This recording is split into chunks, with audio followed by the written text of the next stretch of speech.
Hello বন্ধুরা, সবাই ভালো আছেন। এই ভিডিওতে আমি এই নর্মাল প্লাজোটি কাটিং করে দেখাবো। খুব সহজভাবে কাটিং এবং সেলাই করে দেখাবো। আশা করি আপনারা ভিডিওটি প্রথম থেকে শেষ পর্যন্ত দেখবেন এবং চ্যানেলটির সাথে থাকার জন্য অবশ্যই সাবস্ক্রাইব করবেন। তাহলে চলুন বন্ধুরা, কাটিং শুরু করি।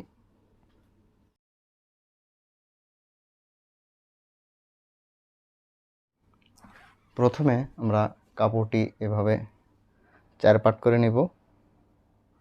নিয়ে এ জায়গায় আমি 2.5 গজ কাপড় নিয়েছি। আমার প্লাজোর লম্বা হবে হলো আপনার 39 ইঞ্চি।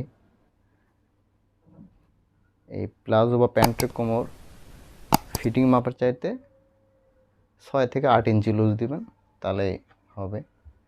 আর যদি অনেকে ফিটিং চায় তাহলে আপনি আর একটু ফিটিং দিবেন। এটা আমি যেহেতু প্লাজো কাটবো, এটা হাই একটু তুলনামূলক প্যান্টের চাইতে একটু লুজ হবে। প্রথমে কাপড়টি আপনারা বিছানোর পরে এই পাশে যদি আপ ডাউন থাকে কেটে সমান করে নেবেন। নেওয়ার পরে 2 ইঞ্চি রাবারের জন্য আর সেলাইয়ের অ্যালাউন্স হিসেবে 2 ইঞ্চি প্রথমে আপনারা দাগ দিয়ে নেবেন।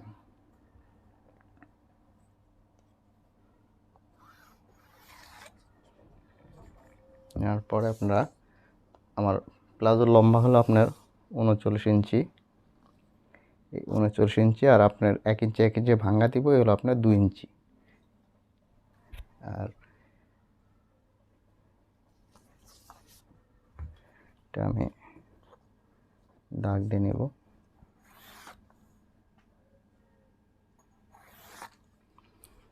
আপনারা এই হাইয়ের যে আপনার হিপের যে দাগটা দিবেন, এটা হলো প্লাজোর হাইটে একটু লুজ থাকে, এই জন্য আপনার প্যান্টে যেমন ফিটিং হয় তার সাথে প্লাজোতে একটু লুজ দিতে হয়। এটা 3 ভাগ করুন।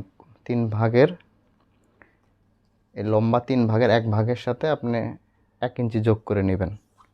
আর আপনার ফুল যে লং আছে এটা হিসাব করে ধরবেন। যদি 3/4 মতো করে প্লাজো নেয় তাহলে আপনি এই হিসাবটা হবে না, তখন আপনি ফুল হিসাব করেই ধরবেন। ধরার পরে আপনি 3 ভাগের 1 ভাগের সাথে 1 যোগ করে নেবেন। যেহেতু এটা আমার লম্বা 39 ইঞ্চি, তার 3 ভাগের 1 ভাগ হচ্ছে হলো আপনার 13 ইঞ্চি, তার সাথে 1 যোগ করলে 14 ইঞ্চি। 14 ইঞ্চি বরাবর আমি হাইয়ের যে দাগটা, হিপের যে দাগটা, এটা আমি দিব।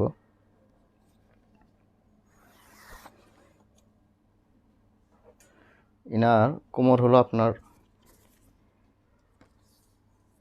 46 ইঞ্চি, এমনি ফিটিং আপনার হলো 38 ইঞ্চি। আমি এই জায়গায় ইনার দিতেছি 46 ইঞ্চি। 46 ইঞ্চি হলো 11.5 ইঞ্চি, 4 ভাগের 1 ভাগ। 46-এর 4 ভাগের 1 ভাগ 11.5 ইঞ্চি, হাফ ইঞ্চি সেলার অ্যালাউন্স। এই জায়গায় আপনার এই 12 ইঞ্চি, এই 12 ইঞ্চি বরাবরই আমি একটা দাগ দিব। আর এর পায়ের মোহরি হলো আপনার 30 ইঞ্চি, মানে 15 ইঞ্চি। 30 ইঞ্চি অর্ধেক করলে 15 ইঞ্চি। 15 ইঞ্চি আর সেলার অ্যালাউন্স হলো আপনার হাফ ইঞ্চি। এই জায়গা থেকে আপনার আমি 2.5 ইঞ্চি এক্সট্রা দিব হাইয়ের জন্য, মানে হিপের কাপড় বেশির জন্য 2.5 ইঞ্চি আর হাফ ইঞ্চি সেলার অ্যালাউন্স। এখন আমি এই বডি থেকে হিপের লাইনটি টেনে দিব এবং এই জায়গায় আলতো হালকা করে রাউন্ড শেপটা দিয়ে নিব। হাইয়ের হালকা করে আপনি একটু ভাসা ভাসা করে দিবেন। এগুলো আপনার হাইয়ের শেপ দেওয়া হলো। এখন আপনার এই স্কেল ফেলে ইনসাইড যে সেলাইটা আছে এই মার্কা বরাবর টেনে দিবেন। আর এই প্লাজো অনেক রকমেরই হয়, আমি আপনাদের নর্মালটাই প্রথমে দেখাতেছি। আপনাদের স্টেপ বাই স্টেপ আপনাদের আমি মানে স্কার্ট প্লাজো এবং র্যাপ প্লাজো যেগুলো আছে এগুলো সব আপনাদের আমি দেখাবো। আশা করি আপনারা আমার সাথে থাকবেন। আর এই জায়গাতে হালকা একটু কোনা বেড়ে যেতে পারে, আপনারা অতএব একটা মাপ ধরে আপনারা করতে পারেন। আমি একটু দেখাই দিই। এটা যেহেতু 39 ইঞ্চি লম্বা, সে 39 লম্বা আপনি এই জায়গা থেকে এইভাবে 39 ইঞ্চি লম্বা ধরবেন। দেখবেন হালকা একটু হাফ ইঞ্চির মতো আপ ডাউন হয়ে যেতে পারে। মানে এই হাফ ইঞ্চি আপনি এই জায়গা থেকে সুন্দর করে শেপ দিয়ে এই পাশটাতে এভাবে দিয়ে দিবেন। আমার এটা দাগ দেখা গেল, আমি এখন কেটে দিব।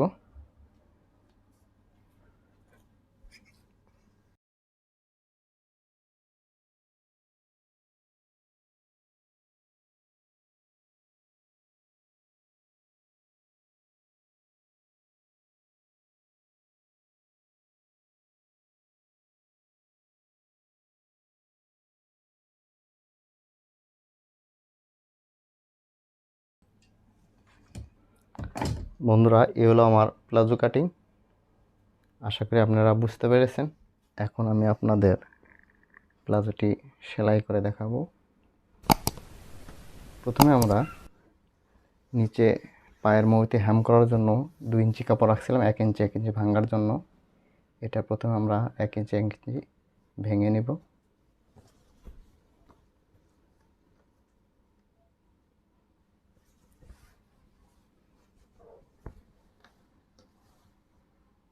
সেমভাবে 2 পা ভেঙে নিব, এভাবে 1 ইঞ্চি 1 ইঞ্চি ধরে এইভাবে।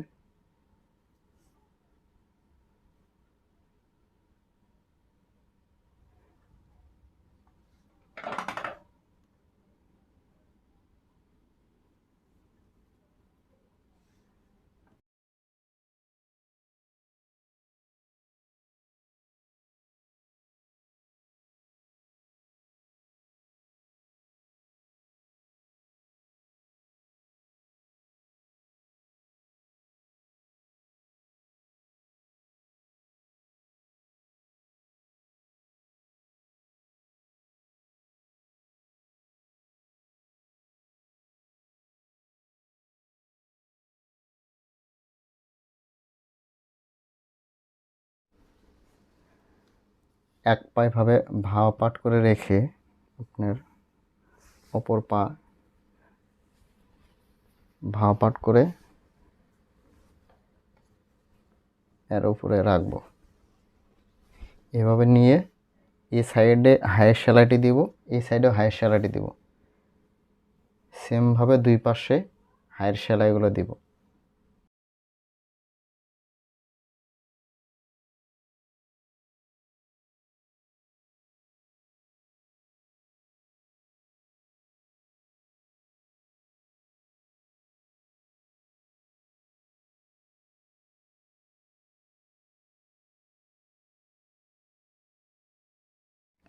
এখন আমরা ইনসাইডের যে পায়ের ইনসাইডের সেলাইটি দিব এভাবে। কিন্তু তার আগে আমরা এই হায়ের যে জয়েন্টটা আছে এটাতে একটু টাক দিয়ে রেখে দিব, যেন এটা আপনার আপ ডাউন হয়ে না যায়, সেলাইয়ের সময় যেন অন্যদিকে সরে না যায়।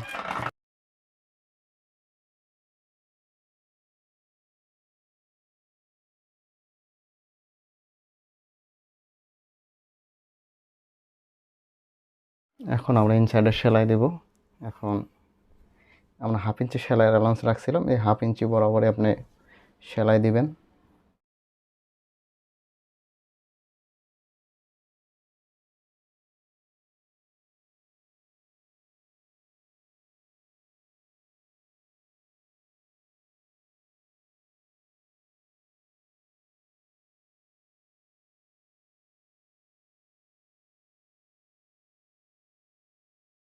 এখন আমরা এটা উল্টিয়ে ভাঁ পাট করে নিব।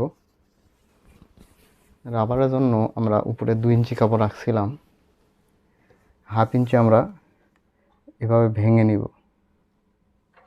আপনি যদি অভিজ্ঞ হয়ে থাকেন তাহলে আপনি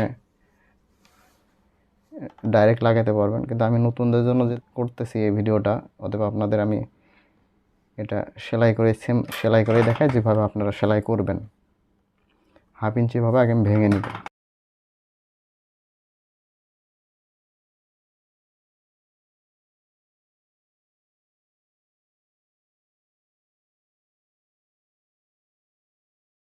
এখন এটাতে আমরা রাবার সেটিং করব। তার আগে আমি রাবারের মাপটা আপনাদের বলি। কোমর যতটুকু হবে তার অর্ধেকের চেয়ে 1-2 ইঞ্চি বড় রাবার দিবেন, তাহলেই হবে। আশা করি আপনারা রাবারের মাপটি বুঝতে পেরেছেন। কোমর যতটুকু হবে তার অর্ধেকের 1-2 ইঞ্চি বড় দেবেন। এটা কোমর হলো 46 ইঞ্চি, তার অর্ধেক হলো 23 ইঞ্চি। আমি এখানে রাবার দিব 24 ইঞ্চি। রাবারটি আমি আগে কেটে নিয়েছি, এই যে আপনার দেখেন যায় আমি 24 ইঞ্চি রাবার নিয়েছি। এটা এখন ভালো করে আমি দুই পাশে টাক দিব, ব্যাগ দিয়ে সেলাই দিয়ে সুন্দর করে টাক দিয়ে নেব যেন আপনার ছিঁড়ে না যায়।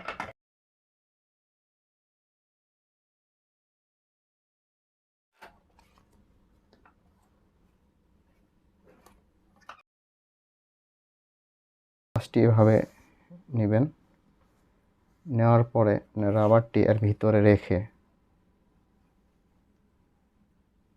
রাবারের নিচ দিয়ে, রাবারের উপর দিয়ে সেলাই দিবেন না, রাবারের নিচ দিয়ে কাপড়ের উপর দিয়ে সেলাই দিবেন। রাবার থেকে কাপড়টি আপনি 1-1.5 সুতা পরিমাণ বেশি নেবেন। নেওয়ার পরে এইভাবে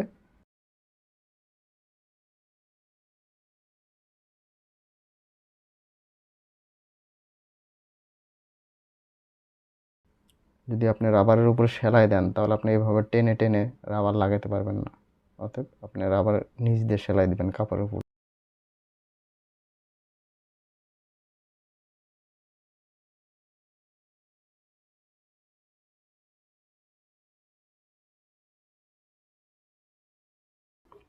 এভাবে আপনার এই পাশ থেকে রাবার টেনে কাপড়ের ভিতর থেকে বের করে আবার সেলাই দিবেন। এভাবে টেনে টেনে সেলাই দিবেন।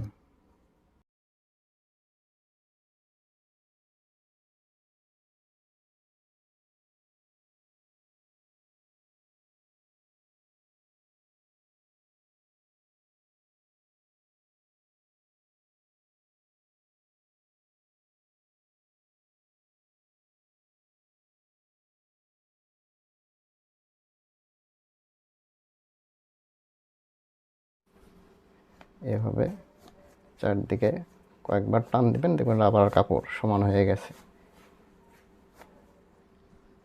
আপনারা রাবারের মাঝখান দিয়ে একটা সেলাই দিতে পারেন, কিন্তু আমি আপনাদের রিকমেন্ড করব এভাবে একটা সেলাই দিবেন না, দুই পাশে দুটো সেলাই দিবেন। এদিকে 2 সুতা, এদিকে 2 সুতা পর্যন্ত দুটো সেলাই দিবেন, তাহলে এই রাবারটি আর এরকম ভাঁজ হয়ে যাবে না।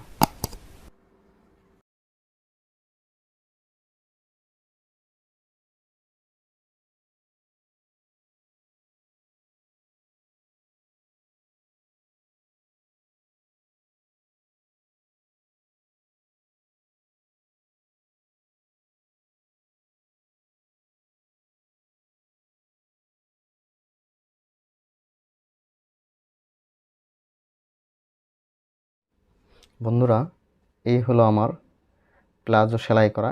আশা করি আপনারা সবাই বুঝতে পেরেছেন। আমার ভিডিওটি যদি ভালো লেগে থাকে লাইক শেয়ার করবেন, আর চ্যানেলটির সাথে থাকার জন্য অবশ্যই সাবস্ক্রাইব করবেন। সবাই ভালো থাকবেন। শুভ সময়।